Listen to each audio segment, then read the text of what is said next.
What is happening? Welcome to the Bill Driscoll channel. If you're a regular subscriber, thanks for tuning in again. And if you're new to the channel, welcome. My name is Bill Drimkowski. I'm an amateur bodybuilder and overall health and fitness enthusiast with 5 years experience. So this video is going to cover how I approach my bodybuilding regimen when I have a planned long distance run. So I'm going to go over some tips, some tricks. I'm going to cover how I adapt my workout to optimize my performance and my recovery when training for this long distance run.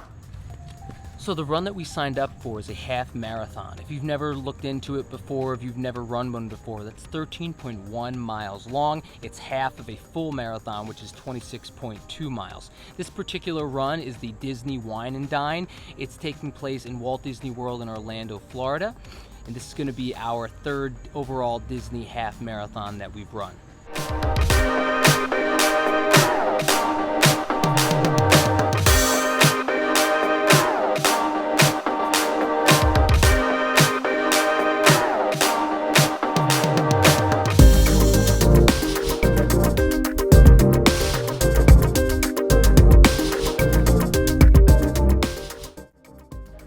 So right now we're doing a superset of squats and leg raise. It's supposed to be hanging leg raise, but my grip goes before my abs fatigue.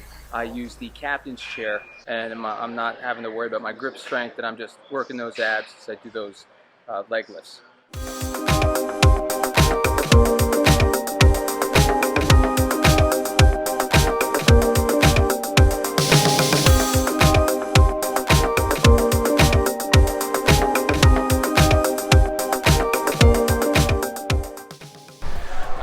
Right now we're doing Romanian deadlifts. This is mostly a hamstrings and glutes exercise. We're keeping the legs mostly stiff at this point in time. A little bit of bend because we don't want to keep it too straight and lock out and get any issues with hyperextension. Superset with weighted crunches. So we're working the lower back and the hamstrings, and then we're focusing on those upper abs to kind of get that superset offsetting opposing muscle groups.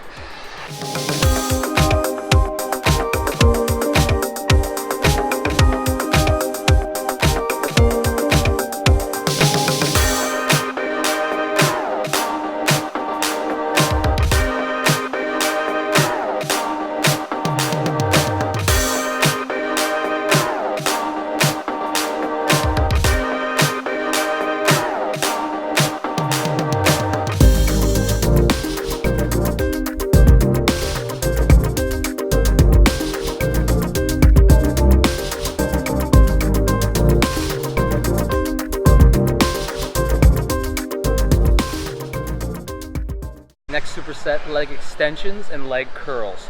So we're going to be doing leg extensions on obviously the leg extension machine, and then we'll jump over to lying leg curl to work the hammy. So isolation exercise, a lot of different schools of thought about it.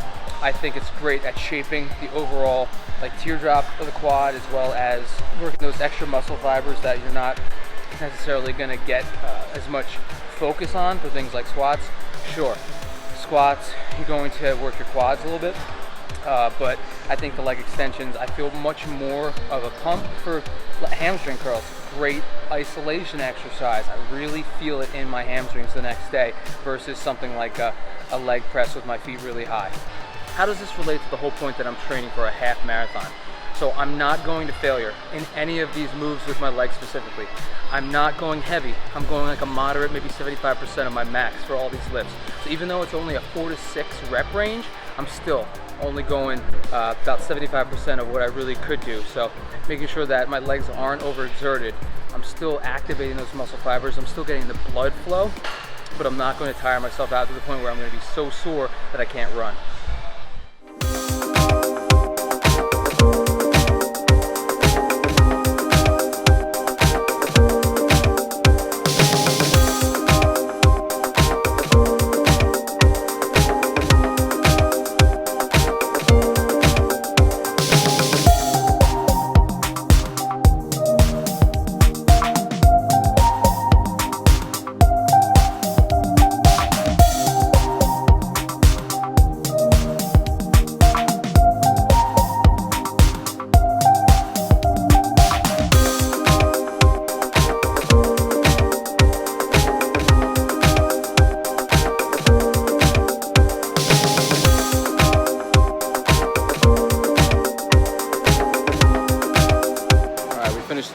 So now we're doing cardio, 20 minutes on the stair mill. Doing this low intensity just to burn those calories, just try and burn as much fat as possible rather than do like a HIIT session. Once again, trying to keep those legs fresh for the run that we have to do tomorrow. So I'm gonna be doing a high intensity run tomorrow for 30 minutes. So I'm not gonna kill myself doing a high intensity interval workout for cardio today. Low intensity, steady state on the stair mill. So whether you're a bodybuilder or you just like going to the gym every day to get your endorphins up, and you're also training for a long distance run like a half marathon or a marathon, here are some of my suggestions. Look at full body training as an option. That's the workout series that I'm doing. I'll put a link in the description below. That way I'm dispersing the overall strain on my muscle group, so I'm not really focusing on any one particular body part at any time. That way I'm not having to recover a particular body part more than others.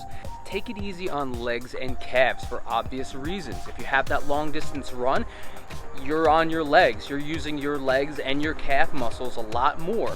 The last thing you want is to have tired legs or really stiff or cramping calves for the day that you're gonna have to do that long distance run. Point number 2, overall nutrition. When going on these long distance runs, you're gonna be using a lot more glycogen from your muscle stores. So the fastest way to replenish that is with carbohydrates. But if you're a bodybuilder on a low carb diet, that's gonna cause issues. So you may wanna reconsider your diet overall and switch to a more flexible diet that allows for more carbohydrates. And point number 3, overall recovery. So that kind of plays into points 1 and 2 that I went over, but something that I will add is stretching. So I do ballistic stretching for my entire body before every single workout, and then post-workout I do more static stretching. I got more into foam rollers as I started to run more often, so I'll put a link to the one that I use in the notes below, but I really make sure I emphasize my calves as they are the part of my body that cramps up the most. I make sure to roll those out every single day post-workouts. It really helps me recover and perform better for the next time I have to run. So let me know in the comments below if those tips are helpful. Let me know some of the tips and tricks that you like to use. So if you made it this far, thanks for watching. Be on the lookout for some other videos I'll put out about specific diet, meal plan, other workouts. And remember that anybody can be an athlete. It just takes discipline, drive, and motivation. See you next time.